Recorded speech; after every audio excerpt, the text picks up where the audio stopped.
Mishimoto radiator going in, thermostat going in, so the car will be running much cooler even though it doesn't overheat right now.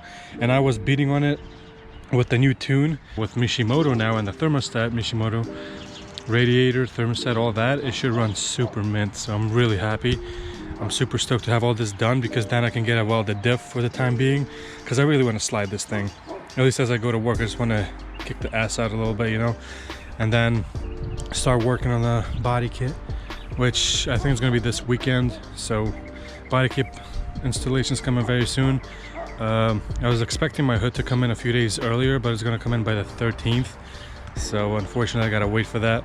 Kind of weird because my hood's coming in with a freight carrier that's not really great. It has horrible reviews. They delivered my GTR kit, and thank God the GTR kit came in one piece.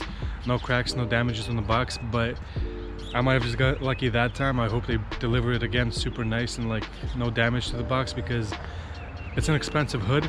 I know I got it for super cheap, but it's such an expensive hood that I would like it to come in one piece, because if it comes in broken and I can't really fix it or something like that, it's gonna really suck, because it's a hood I always wanted, even though I didn't pay that much for it. But I really wanted that hood because it looks super dope.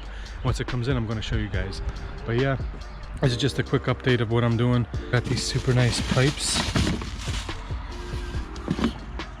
They just look amazing. The welds on these are incredible. Like in there's no like open seams or anything. It's just really good quality. I had the same thing on my FRS, and I ran it for about 1.5 years, and the blue burnt tips didn't fade, it didn't rust inside or anything, because this is supposed to be stainless steel. And it's just, I paid $55 for these, so this is a steal. I got 2 of these because it's gonna go on both sides.